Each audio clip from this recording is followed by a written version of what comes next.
My son Marcus raised his champagne glass at my 65th birthday dinner, smiled at the crowd, and called my life utterly useless. The room went dead silent. 32 guests, forks frozen halfway to their mouths, staring at the man I raised. He didn't flinch. Didn't apologize. He just loosened his tie, smirked, and walked out of Gibson's steakhouse like he'd just won something. His wife Vanessa followed, her heels clicking against the marble floor, her diamond earrings catching the light one last time before the door slammed shut. I sat there, alone at the head of the table, looking at a birthday cake nobody would eat. The number 65 stared back at me in blue icing, mocking every year I'd spent building a life, raising that boy, sacrificing everything. In my jacket pocket was a deed to a house. 3,500 square feet in Lake Forest. $2 million. Paid in full. It was supposed to be his gift. His future. Proof that his old man's boring, useless life had actually built something worth having. But Marcus didn't know that. He didn't know about the stock portfolio I'd carefully grown over 40 years. The retirement accounts. The real estate investments. He thought I was just Frank Donovan, the old accountant who never took risks, never lived. He was wrong. And that night, sitting in that expensive restaurant, surrounded by pitying strangers, I made a decision. Marcus was going to learn exactly how wrong he was. But that evening wasn't the end. It was the beginning. Gibson's Steakhouse on Rush Street was the kind of place where power players made deals over dry-aged ribeyes and $200 bottles of wine. I'd chosen it because Marcus loved showing off, loved being seen. The chandeliers sparkled overhead, casting warm light on white tablecloths and polished silverware. I should have known he'd turn my birthday into another performance. It started during dessert. The waiter had just brought out the cake, a simple chocolate affair with "Happy 65th Birthday," Frank scrolled across the top. Marcus stood up, his chair scraping against the hardwood floor. He raised his champagne glass, and the table quieted. I thought he was going to toast me. Say something kind. I was a fool. To my father, Marcus began, his voice carrying across our private section.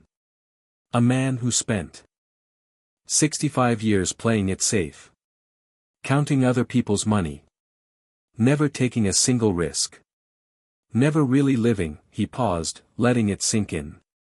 Vanessa giggled beside him, her phone out, recording. Dad, your life's been utterly useless. But hey, at least you showed me exactly what not to become. The words hit like a punch to the gut. My neighbor Helen gasped. Tom Richardson, my former colleague, stared at his plate. Marcus's college friend Derek shifted uncomfortably. Nobody laughed. Nobody cheered. They just sat there, frozen in secondhand embarrassment. Vanessa kept filming, her smile wide and cruel. I gripped my wine glass so hard I thought the stem might snap. My voice came out low, steady. You done, Marcus? He laughed, sharp and mean. Done. Dad, I'm just getting started. You sit there acting like some saint, but what do you have to show for it? This, he waved at the restaurant, at the half-eaten cake. You're nobody. You always were. Something broke inside me then. Not loudly. Quietly. Like ice cracking on a frozen lake. I set my glass down carefully. I was going to give you something tonight, Marcus. A house. 3,500 square feet in Lake Forest. $2 million. Paid in full. The room froze. Vanessa's phone dipped. Marcus's face went from smug to shocked to furious in 3 seconds flat. You're lying, he shouted, slamming his fist on the table. Wine sloshed from glasses, staining the white tablecloth dark red. You're too cheap to buy a new car. I didn't answer. I just looked at him. He saw the truth in my eyes, and it made him angrier. "You're pathetic, Dad," he hissed. Vanessa grabbed his arm, her nails digging into his sleeve. "Let's go, Marcus." "He's not worth it," she shot me a look, cold and dismissive, like I was garbage someone forgot to take out. They stormed toward the exit, Marcus's Italian shoes squeaking on the polished floor. The door slammed behind them with a sound like a gunshot. The guests sat in awful silence. Helen reached for my hand. I pulled away. The young waiter, a kid maybe 25 with a military haircut, approached carefully. "Sir," he said quietly, "my dad's James Cooper. You helped him restructure his business 10 years ago. Saved our house. I'm sorry about tonight." I nodded. Unable to speak. I paid the $1,500 bill, my hand steady despite the storm inside. Outside, the October air hit me like cold water. 58 degrees. The streetlights blurred as I walked, my mind already turning. Marcus thought he'd won. He had no idea what he'd just started. The house was too quiet when I got home. My footsteps echoed on the hardwood floors of the Colonial I'd bought 30 years ago. 4 bedrooms, 3 baths, 2,200 square feet. Emily and I had raised Marcus here, thinking we were building something solid. Now it just felt empty. I poured 2 fingers of scotch and sat in my study, the leather chair creaking under my weight. On the shelf sat the family album, its cover worn smooth from years of handling. I opened it. And there we were. Me, Emily, and Marcus at Navy Pier. He couldn't have been more than 8, holding a red balloon, his grin wide enough to break your heart. I traced the photo with my thumb. Where had that boy gone? The next page showed Marcus at 10, holding up a Father's Day card he'd made himself. Construction paper and glitter glue. "World's best dad," in crooked letters. I remembered that day. He'd been so proud, so earnest. I'd kept that card in my desk drawer for 20 years. I flipped forward. Marcus at 18, graduation day at Lake Forest High. His cap tilted, his smile cocky. I'd sold my '67 Mustang to pay for his first semester at Northwestern. $23,000. That car was my dream, restored over 5 years in the garage. I'd watched the buyer drive it away and told myself it was worth it. Marcus had hugged me that night, his voice thick. "I'll make you proud, Dad. I'll pay you back." I believed him. Another page. Marcus at 23, his first startup launch party. Some tech thing he swore would change the world. When it tanked 6 months later, burning through investor money like gasoline. I'd bailed him out. Wired $50,000 without a second thought. "You're my hero, Dad," he'd said. I'll never forget this. But he did forget. They always do. The album grew heavier as I turned pages. Emily's funeral, 4 years ago. Marcus stood apart from the mourners, checking his phone while I shook hands with people who actually cared. "Got a meeting, Dad," he'd mumbled. And left me alone in that church with my grief. The last photo was Emily and me on our 40th anniversary. Her smile bright despite the cancer eating her from the inside. She'd died 3 months after that picture was taken. I closed the album and noticed something wedged in the back pocket. An envelope. My name in Emily's handwriting.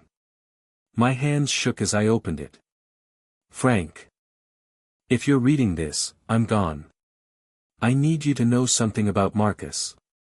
I see what he's becoming." Entitled. Selfish. It breaks my heart, but it's the truth. Don't let guilt make you his enabler. You've given him everything. He has to find his own way now. Be tough if you must. Love doesn't mean enabling. It means knowing when to let go. You've been the best father any son could ask for. What Marcus does with that is his choice, not your failure. Live for yourself now. Promise me. Love always, Emily. I read it 3 times. The clock on the wall struck midnight. 65 years old, and I just figured out what my wife had known all along. I'd been enabling Marcus for 38 years. Giving him money, second chances, excuses. No more. I crossed to my desk and opened my laptop, the screen's blue light harsh in the dark room. My fingers found the keyboard. I typed, Marcus Donovan Financial Records. It was time to see exactly how deep my son had dug his own grave. The Harold Washington Library Center smelled like old paper and ambition. I'd spent 3 days here, buried in financial databases and public records, peeling back the layers of Marcus's life like an onion. What I found made my stomach turn. NextGen FinTech Solutions, LLC. Marcus's latest venture. On paper, it looked impressive. Artificial intelligence. Blockchain. Financial technology. All the buzzwords investors loved. But the numbers told a different story. $850,000 in debt. 3 months of missed payroll. 4 lawsuits from former employees. And something worse. I found it on day 2, buried in a local business journal. A small obituary. Robert James Holland, 62, died by suicide Tuesday at his Evanston home. Holland, a retired teacher, had recently invested his life savings in a local tech startup. The article didn't name the company. But I cross-referenced the date with Marcus's investor list. Holland had wired Marcus $200,000 8 months ago. Money he'd saved for 30 years. Money for his grandkids' college. Marcus had burned through it in 90 days. My hands shook holding that article. This wasn't just business anymore. This was destruction. I pulled out my phone and called Jack Morrison, my oldest friend.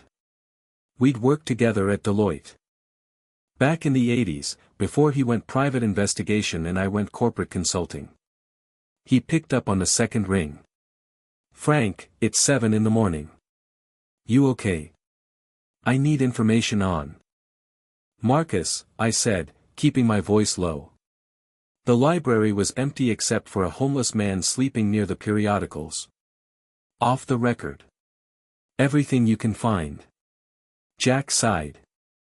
Frank, he's your son.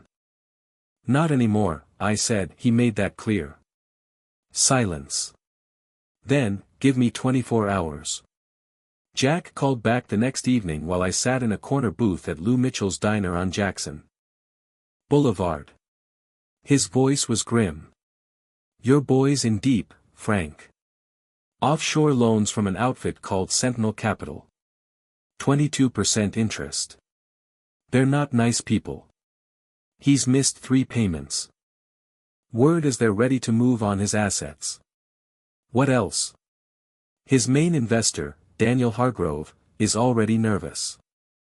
I've got a source at Hargrove's firm. They've been asking questions. Doing their own audit. One credible complaint and Hargrove pulls his $1 million too. Marcus's company dies the same day. I stirred my coffee, watching the cream swirl. Anything on Vanessa? Jack laughed, bitter, the wife. She's a piece of work. Real name's Vanessa Elena Cruz. Grew up in Gary, Indiana. Trailer park. Reinvented herself as a luxury influencer. Her Instagram says 487,000 followers. I had a digital analyst check. 60% are bots. Fake accounts she bought from Bangladesh. Her sponsored posts violate FTC disclosure laws. And get this, she's running a dropshipping scam. Sells designer knockoffs from AliExpress for $80 a piece. Cost her $8. Better Business Bureau has 47 complaints. I wrote it all down in my notebook. my handwriting tight and precise. Send me everything. Frank, Jack said, his voice soft. You sure you want to do this? Once you start, there's no taking it back. I thought of Robert Holland. A teacher who saved for 30 years. Dead because my son was a con artist in expensive suits. I thought of Emily's letter. Be tough if you must. Send it all. Jack. I'm sure. That night, I sat in my study, documents spread across my desk. Marcus's debts. Vanessa's frauds. Hargrove's contact information. I opened my laptop and created a new email account. Anonymous. Untraceable. My fingers hovered over the keyboard, the cursor blinking like a heartbeat. One email to Hargrove. One truth bomb. And Marcus's empire would collapse. I took a breath and started typing. There's a moment before you pull a trigger when time slows down. When you realize that what comes next can't be undone. I sat in my study at 11:47 at night. My laptop glowing in the darkness, my finger hovering over the send button. Once I clicked it, Marcus's world would start burning. And I'd be the one holding the match. The email was simple. Professional. No emotion, just facts. Dear Mr. Hargrove, I hope this message finds you well. I'm writing to share information regarding your investment in next-gen fintech solutions. Attached you'll find public records documenting $850,000 in outstanding debts, 3 lawsuits from former employees, and loan agreements with Sentinel Capital at 22% interest. Additionally, you may want to research the recent suicide of investor Robert Holland. I believe in transparency. I thought you should have all the facts. A concerned party. Attached were 15 documents. Bank filings. Lawsuit PDFs. The loan agreement with Sentinel Capital. Holland's obituary. All public record. All perfectly legal to share. All devastating. My hand was steady. I thought of Emily's letter. Be tough if you must. I thought of Marcus's voice at my birthday. Utterly useless. I thought of Robert Holland, 62 years old. Hanging in his garage because my son had stolen his future. I clicked send. The email whooshed into the void. No going back now. I slept better that night than I had in years. Jack called me at 8:15 the next morning. I was making coffee in my kitchen, watching cardinals fight over the bird feeder outside my window. It's done, Jack said. Hargrove pulled his entire investment. 1.2 million. Gone. He called an emergency board meeting. Marcus's company is finished. How long does he have? I asked. 72 hours before the bank freezes everything. Maybe less. I hung up and went about my day. Bought groceries at Jewel-Osco. Got my car washed. Had lunch at the Greek place on Dempster. Normal. Calm.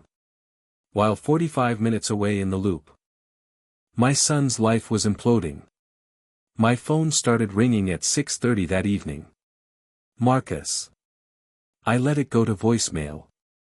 He called again. Voicemail. Again. Voicemail. By 9 o'clock, I had 14 missed calls and 7 voicemails. I poured a scotch and played them back. Voicemail 1, Dad, call me back. Something's happening with Hargrove. I need to talk to you. Voicemail 2, Dad. Seriously, pick up. Hargrove just pulled out. The whole deal's falling apart. Voicemail 3, did you do this? Oh my God, you did this, didn't you? Call me back right now. Voicemail 4. His voice screaming, you bastard. You're destroying me. My own father. How could you? Voicemail 5 was Vanessa. Her voice smooth, calculated. Frank, this is Vanessa. I know we've had our differences, but we need to talk. I'm pregnant. Your grandchild. Marcus's baby. Please, don't do this to us. To your own family. I listened to all 7. Then I deleted every single one without responding. My phone rang again. Marcus's name lit up the screen. I watched it ring. Watched it go to voicemail. Watched the notification appear. Then I blocked his number entirely. Some bridges aren't meant to be rebuilt. Some fires need to burn all the way down. While Marcus's company burned, I turned my attention to his wife.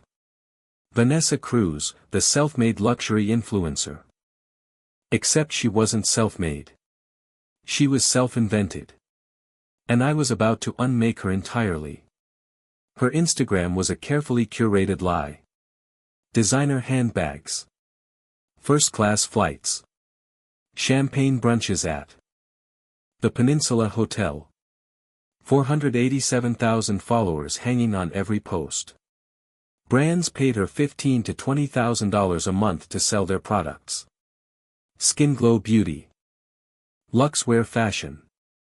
Fit Tea Wellness. Her bio read, Living My Best Life. Manifest Your Dreams.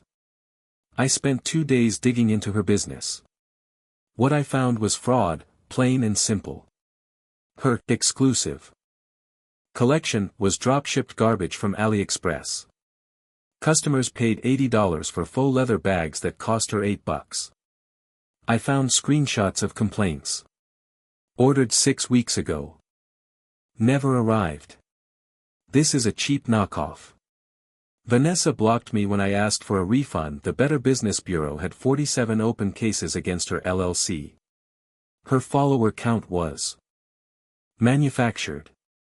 Jack's digital analyst confirmed 60% were bot accounts purchased from click farms in Bangladesh and Indonesia. When brands found out, those morality clauses in her contracts would detonate like landmines. But I needed something bigger. Something personal. And 3 days after Hargrove pulled out, Marcus and Vanessa delivered it right to my door. The knock came at 8:45 on a Tuesday night. Hard. Urgent. Angry.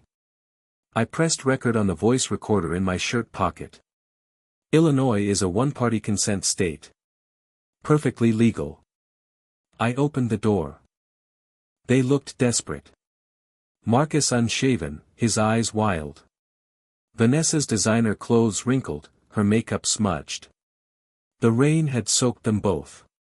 You did this, Marcus spat, pushing past me into my living room. Hargrove, the investors, everything. You destroyed my company. I closed the door calmly. I shared public information. That's all. Vanessa stepped forward, her voice soft, pleading. Frank, please. We're family. I'm pregnant. Your grandchild. We need help. Just $50,000 to cover the legal fees. We'll pay you back. I looked at her. Really looked. The calculation in her eyes. The performance. Are you pregnant, Vanessa? Or is it Tyler Richardson's baby? I was bluffing. I'd seen her Instagram photos with some guy named Tyler, but I had no proof of anything. Her face went white. She stammered. Marcus turned on her. What? Vanessa, what's he talking about? She recovered fast. He's lying. Trying to turn you against me. Marcus turned back to me. His voice venomous. Give me the money, old man, or I'll tell everyone you abandoned your pregnant daughter-in-law. I'll destroy your reputation. Vanessa added, we'll make sure you die alone and hated. The recorder caught every word. Get out of my house, I said quietly. They screamed. Threatened. Marcus knocked over a lamp. Vanessa called me a monster. Finally, they stormed out into the rain. I locked the door behind them. That's when I saw it. Vanessa's phone on my porch. She dropped it in her rage. I picked it up. The screen was unlocked. A text message thread with "Tyler" was open. The latest message, sent 2 hours ago, "Old man doesn't suspect anything. Baby's probably yours, lol.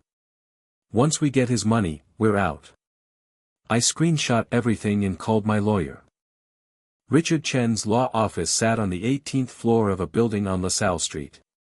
I'd known Richard for 20 years. Good man.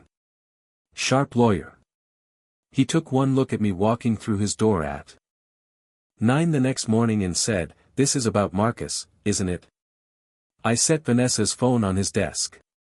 Then the voice recorder. Then a folder of documents 6 inches thick. "I need your professional opinion." Richard listened to the recording first. Marcus's threats. Vanessa's venom. Their attempt to extort $50,000. His face remained neutral, lawyer smooth, but his jaw tightened. Then I showed him Vanessa's text messages. The admission about the baby.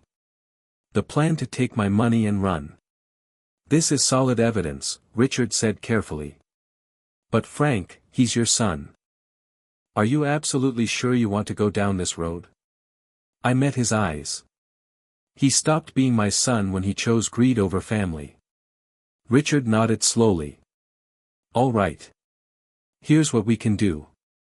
Legally." He counted on his fingers. 1. Send the recording to Marcus's remaining investors. Anonymous email. They have a right to know who they're dealing with. 2. Report Vanessa's fraud to the Federal Trade Commission and Better Business Bureau. It's our civic duty. 3. Leak the text messages to Kayla Monroe. Who? Rival influencer. She's got 1.2 million followers and a history of exposing frauds. She'll run with this like a bloodhound. 4. Alert Vanessa's brand sponsors to potential morality clause violations. All of this is legal. None of it traces back to you. How much? I asked. $15,000 in legal fees. Consulting, document preparation, ensuring clean execution. Do it, I said, all of it. Richard hesitated, his pen tapping against his desk. Frank, there's something else you should know. I did some digging. Marcus took out a life insurance policy on you last year. $500,000. Vanessa's the beneficiary. The room tilted. What? It gets worse. He tried to increase it to $2 million last month. The insurance company denied it due to some irregularities. They flagged it as suspicious. My blood went cold. They weren't just waiting for me to die. They were planning for it. Maybe even hoping for it. I stood up, my voice steel. Make them pay, Richard. Every last consequence. They've earned. He picked up his phone. Consider it done. Revenge, when done right, doesn't announce itself. It unfolds like dominoes. One piece falls, then another, then the whole line collapses. I watched Marcus and Vanessa's world disintegrate over 7 days. Day 1. The Chicago Tribune ran the headline, "Local tech firm collapses amid fraud allegations." Marcus's photo, grainy and unflattering, showed him ducking past cameras outside his Loop office. The article detailed NextGen's $850,000 debt, the lawsuits, Hargrove's pulled investment. By noon, the company's assets were frozen. By 5, the bank had seized his accounts. Day 2. The eviction notice hit. Marcus and Vanessa's luxury apartment in Gold Coast, 3200 month, 3 months unpaid. I know because Jack told me. The building manager posted the notice on their door at 8 in the morning. By afternoon, the repo company towed Vanessa's white Audi Q7 from the parking garage. $48,000 of leased status symbol, gone. Day 3 was when Vanessa's world caught fire. Kayla Monroe, the influencer with 1.2 million followers, posted a 20-minute video titled, "The Fake Life of Vanessa Lux, Fraud, Lies, and the Truth Behind the Filters." It included everything. The recording of Vanessa calling me pathetic. Proof of her fake followers. Screenshots from scammed customers. The text messages about the fake pregnancy. The dropshipping scheme exposed with side-by-side photos of her $80 bags next to $8 AliExpress listings. 2.3 million views in 6 hours. Day 4. Skin Glow Beauty was first. They posted on Instagram at 9 in the morning, "We've terminated our partnership with Vanessa Cruz, effective immediately. Our brand stands for authenticity and integrity." Luxwear Fashion followed at noon with an identical statement. Fit Tea just silently removed her from their ambassador page. No explanation needed. Vanessa's follower count dropped like a stone. 487,000 became 291,000 by evening. By midnight, 156,000. People were commenting on her old posts. Scammer. Liar. Karma's beautiful. She disabled comments. Then she made it worse. Day 5. Vanessa posted a tearful apology video. Shaky camera. Smudged mascara. Her voice breaking. "I made mistakes. I'm human. I'm pregnant and scared and I just wanted to build something beautiful." The comments were 90% brutal. "You called an old man useless and now you're crying. Fake tears for a fake life. The baby's not even Marcus's."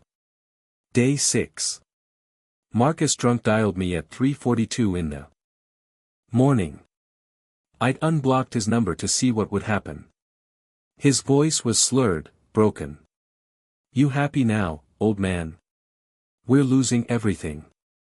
The apartment. The cars. Vanessa's leaving me. The baby. She finally admitted it's not even mine. Was it worth it? Destroying your own son." I listened to every word.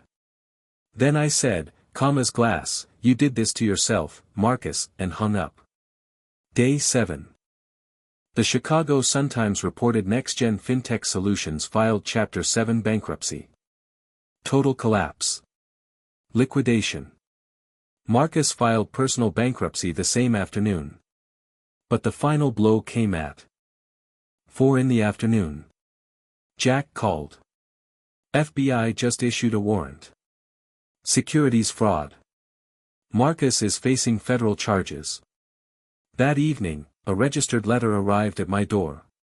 Marcus's handwriting on the envelope. Inside, a single sentence: "We need to meet. Please. One last time." I held that letter for a long time, standing in my hallway as the sun set. They'd lost everything. And now they wanted mercy. They came on a Thursday night. The rain was biblical, pounding my roof like fists. The doorbell rang at 8:15. I already knew who it was. I opened the door. Marcus and Vanessa stood on my porch, soaked to the bone. Marcus looked like he'd aged 10 years in 2 weeks. Unshaven. Hollow-eyed. His suit wrinkled and stained. Vanessa had no makeup. Her hair hung limp and unwashed. The designer bag was gone. So were the diamond earrings. They looked broken. "Dad," Marcus said, his voice cracking. "Please. We need to talk." I stepped aside. They came in, dripping water on my hardwood floor. Vanessa's hands shook. Marcus couldn't meet my eyes. "We're sorry," Marcus said, and then his composure shattered. Tears streamed down his face. I was wrong. Everything I said at your birthday, I was so wrong. We lost everything, Dad. The apartment. The cars. We're living in a Motel 6 on Cicero Avenue. Vanessa's family won't help. Her sponsors are gone. And the FBI. They're coming for me. I could go to prison for 5 years. He dropped to his knees on my floor, sobbing. Please, Dad. I'm begging you. I'm your son. Help us. Vanessa knelt beside him. Her performance perfect. Frank, I know I was cruel. I know I said terrible things. But please, think about family. We need $50,000 for a good lawyer. Just a loan. We'll pay you back. I swear. She reached for my hand. I stepped back. I looked at them. Marcus on his knees. Vanessa's pleading eyes.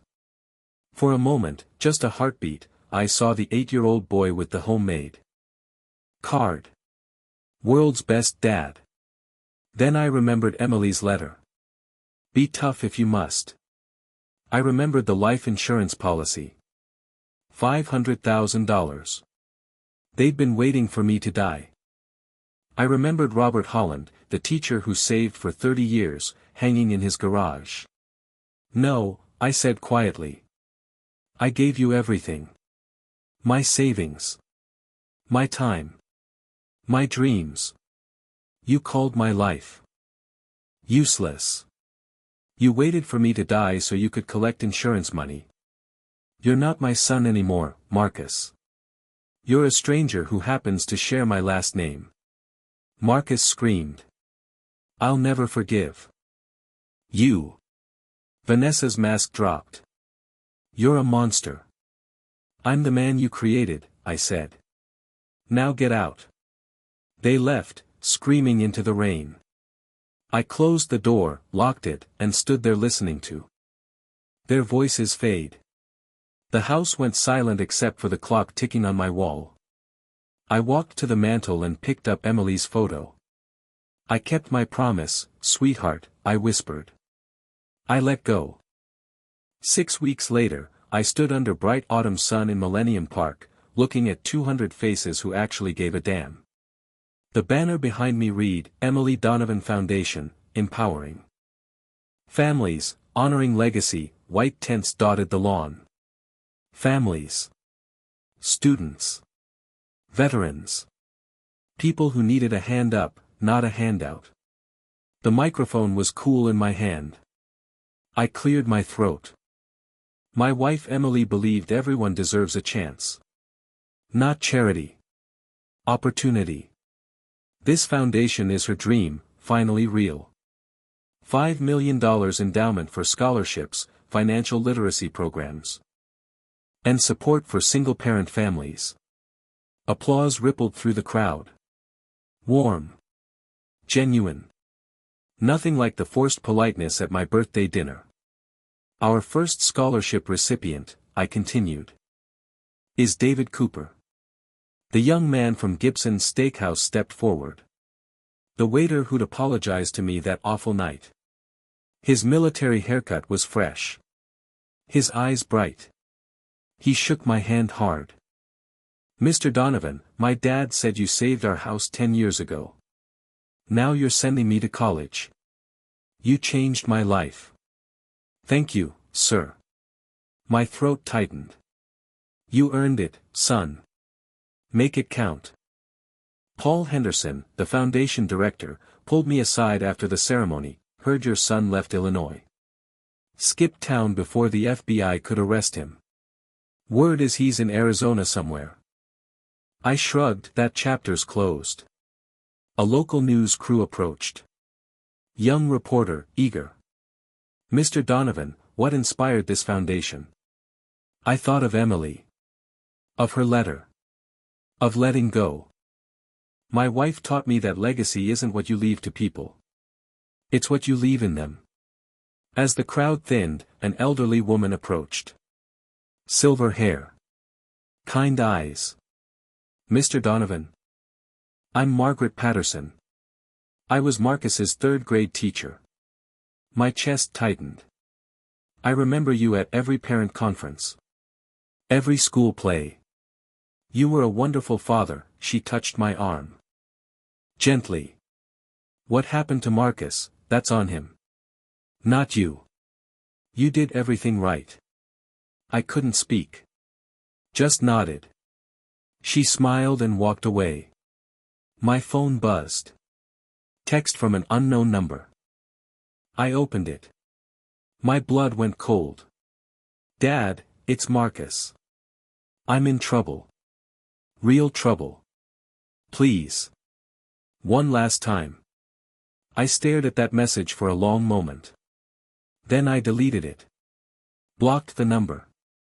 And went back to celebrating Emily's legacy. Graceland Cemetery was quiet at sunset.